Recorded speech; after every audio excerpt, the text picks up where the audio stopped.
बरु हामी आफूले आफू कसरी छाडिदिन्छ उनीहरूलाई कसरी छाडिदिन्छ हिँड्ने बाटो हामी आफू चिठी पुगिसक्यो अब आइरहन्छ नि यो त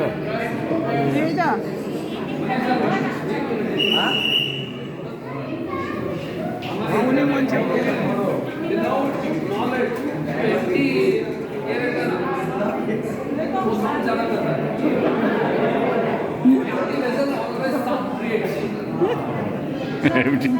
empty vessel always sounds good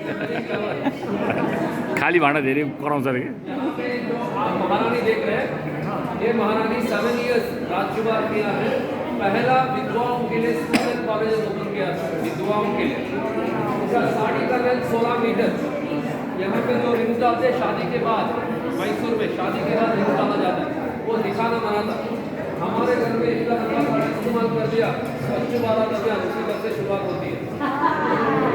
और इसलिए मैसूर की लड़के बहुत ही क्लेवर है। किसी लड़की को पसंद आ गए तो प्रपोज करने से पहले हाई स्टेज एक बार पहले पैर देखते हैं।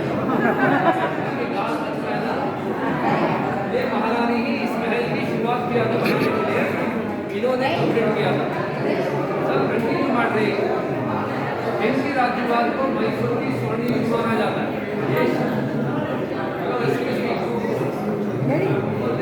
बाटो छोडिदिनु ये महाराज कृष्णराज वड़ियर है, इस मैसूर के 24वें महाराज।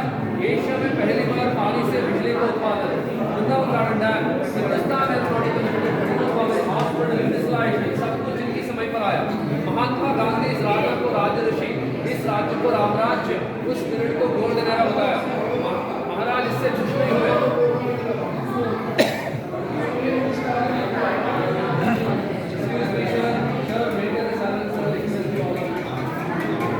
महात्मा गांधी ने राजा से पूछते हैं, मैसूर में दंडी सत्याग्रह गया, 30,000 लोग मुझे फॉलो किया, मैसूर के 2,000 लोग भी सत्याग्रह के लिए नहीं आ रहे, मैसूर को आज़ादी की जरूरत नहीं है, क्या करें?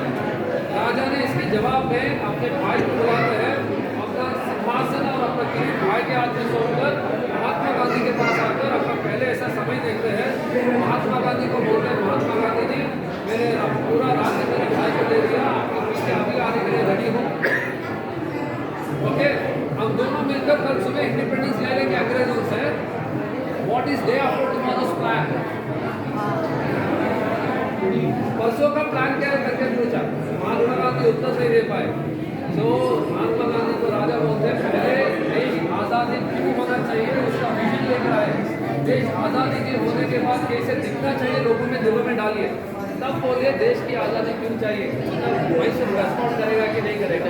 जब देश आज़ाद हुआ, फर्स्ट किंगडम इन इंडिया वो एक्सेप्ट डेमोक्रेसी, बाकी की राजा फॉलो किया।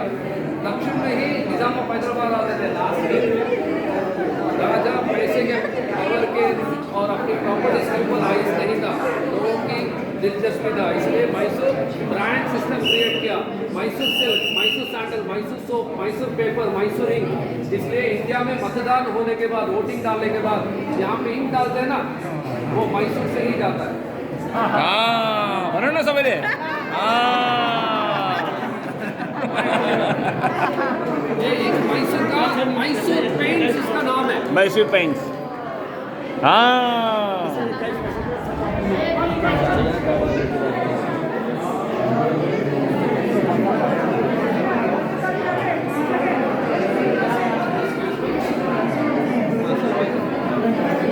सुनिए, यहाँ पे 2 अंग्रेजों का पेंटिंग है, एडवर्ड 7th अलेक्जेंड्रा। इस महल से कोई वास्ता नहीं है, पेंटिंग बैंगलोर पैलेस में था, वहाँ से यहाँ पे 1982 में शिफ्ट किया गया। बहुत ही शॉर्ट टेम्पर इंसान थे एडवर्ड 7th। मुंबई में gateway of India construction किया गया इनको वेलकम करने के लिए। बहुत ही शॉर्ट टेम्पर थे, हर दिन किसी ना किसी इंडियन अथॉरिटीज को कुछ सुनाने के बिना घर ले आते थे। लेकिन पूरी जिंदगी में पत्नी के साथ झगड़ा नहीं किया, ऊंची आवाज से बातचीत नहीं किया। एक चीज हम सीख सकते हैं, अलेक्जेंड्रा इनका नाम, डेनमार्क नहीं,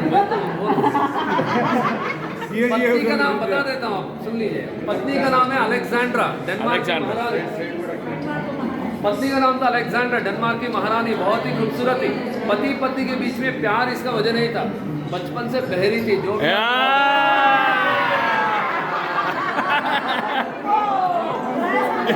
क्या बोले जना ओ उत्तर मिल गया सुधा सुधा बहन यो मान्छे चाहिँ नि एकदम सर्ट टेम्परमा थियो अरे क्या सबै यो इन्डियनहरूलाई चाहिँ नि एउटा कुरा नभनेसम्म दिनमा उसको भात रुच्ने थिएन अरे के सधैँ गाली गरे मात्रै गर्ने थियो अरे तर बुढीसँग चाहिँ कहिले पनि झगडा गर्ने थिएन अरे के भरे सबैले हाँ भने नि त पैसा त के रहेछ भने त बुढी चाहिँ बहिरी थियो अरे क्या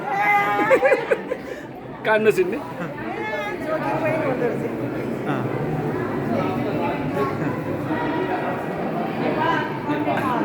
originated from Nepal. हमारे बंधु। अभिनव, आपके नाम भी बता दीजिए। मेरा नाम है दीपक मोहन। दीपक मोहन। दीपक आप जानते ही हैं। हाँ दीपक। लेकिन हमारा इम्पोर्टेंट जब अंधेरा छाता है तभी हमारा इम्पोर्टेंट आता है। मोहन मतलब लोगों में मोह ज्यादा है, स्त्री के ऊपर, बच्चे के ऊपर, काम के ऊपर। आपके ऊपर आपके नाम बहुत सूट होता है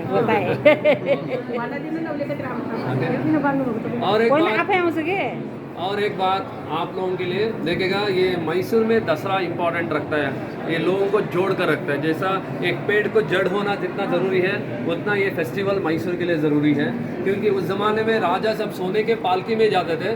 राजा की जो वैभव है, वेल्थ है, पावर है, आम आदमी से बांटने का वादा करते थे, टैक्स डिडक्शन दिया जाता था। अपने बेटे को इंट्रोड्यूस करा के देते, आगे आने वाला राजा कौन है, not to rule to serve. और मिनिस्टर यहाँ पे राजा से चुने हुए लोग नहीं है, आम आदमी उनको चुनकर महल के अंदर भेजना है। इलेक्शंस होती थी मैसूर में, ब्रिटिशों के समय पर ही। और यहाँ पे अधिकारी या राजा की ब्लड रिलेटिव नहीं होना चाहिए, एग्जाम लेकर खुद को प्रूव करने के बाद अधिकारी होना चाहिए मैसूर में। ओके, सो इसलिए इन लोगों से डेवलपमेंट आइडियाज, आर्मी से प्रोटेक्शन, राजा की परिवार के लिए नहीं, पूरा राज्य के लिए। ये है तो राजा अभी अंगूठा चाप भी MP MLA बन सकता है इंडिया में डेमोक्रेसी की वजह से।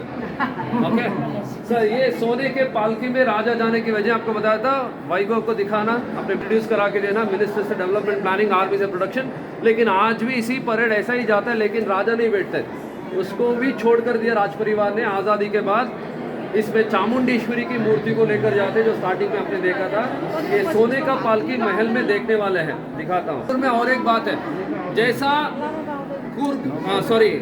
आपका बटालियन बहुत फेमस है हमारे इंडिया में, गुरखा बटालियन, गुरखा गोरखा वो खुकरी इस्तेमाल करते हैं।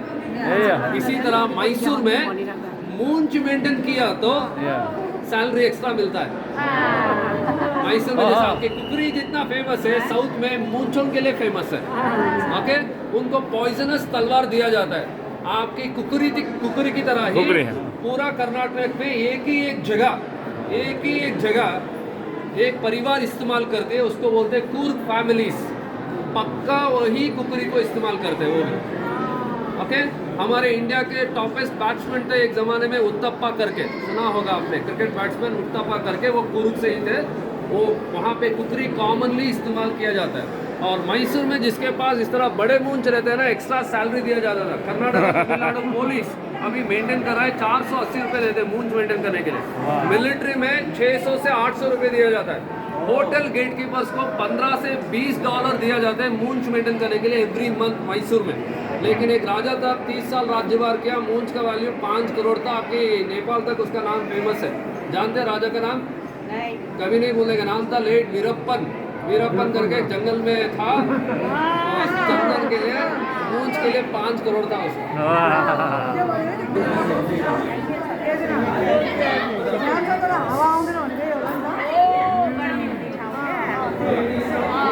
साडीको पल्लुले पंखा लगाउने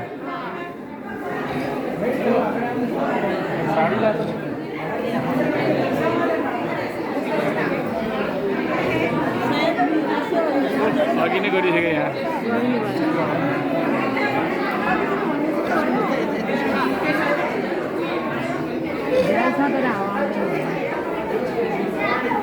Excuse me, please, radio silence. ये कुश्ती अखाड़ा है। ए कुस्ती लड्ने ठाउँ रहेछ दसवां बहुत बड़ा त्योहार है। दसवें के 10वें दिन राजपरिवार यहाँ पे आते हैं कुश्ती देखने के लिए, और राजा को चांदी की चेयर पर बैठना है। चांदी का चेयर का नाम है भद्रासन। वज्रासन इस राजपरिवार का मूल सिंहासन है। जब राजा इसका इंडिकेशन करते हैं तो लड़ाई स्टार्ट होती है, और उस कुश्ती में रसलर्स को एक वेपन दिया जाता है। वो 430 साल पुराना वेपन है। हाथी का दंत जानते हैं, एलिफेंट टस्क, उसको स्लाइस कर इस तरह एक वेपन बनाया गया। शार्प रहती है एडजस्ट, इसको इस तरह पहनना है। 4-8 के ऊपर ही मारना है, पकड़ कर नहीं मार सकते। टाइमिंग को देकर मिनट ऑफ साइलेंस में फोकस कर यहाँ पे मारना है, पकड़ नहीं सकते ऑपोनेंट को। और एक हाथ में वो वज्र मशीन रहती है, एक हाथ एम्प्टी रहती है ब्लॉक करने के लिए ऑपोनेंट। ओके, उस जमाने में आदमी अनकॉन्शियस होकर हार मारने तक लड़ाई होती थी 1969 तक। अभी खून निकल कर आ गया तो रंजिश स्टॉप किया जाता है। हारा हुआ इंसान को सम्मान ज़्यादा मिलता है जीतने वाले से, क्योंकि हारा हुआ इंसान का इतना सा खून का तिलक चामुंडेश्वरी की पादुके में डाला जाता है, तब प्रोसेशन निकलती है। ये लड़ाई के बिना प्रोसेशन नहीं चलती। ओके, ये लड़ाई कभी कभी 2 घंटे 3 घंटे तक टाइम लिया है। ये एक्चुअली दिखावे के लिए नहीं करते, सीधे से लड़ाई होती है। 1969 तक लेडीज़ के लिए अलाउड नहीं थे देखने के, हम अलाउड करते हैं फोटो वीडियो लेने के लिए भी परमिशन मिलेगा। त्यही भएर आफूहरू अगाडि यहाँ हेर्नु दिएको क्या लेडीज़ के लिए अलाउड क्यों नहीं किया गया? फोटो ऐसा सब नहीं था, तो वहाँ पे वो मारने से पहले ही शाउट कर देते थे, कॉन्सेंट्रेशन डिस्टर्ब होती है। और दूसरा बड़ा कारण ये है कि इंडिया का बहुत बड़ा वीकनेस है, beauty can disturb the wrestlers, concentration नहीं करता।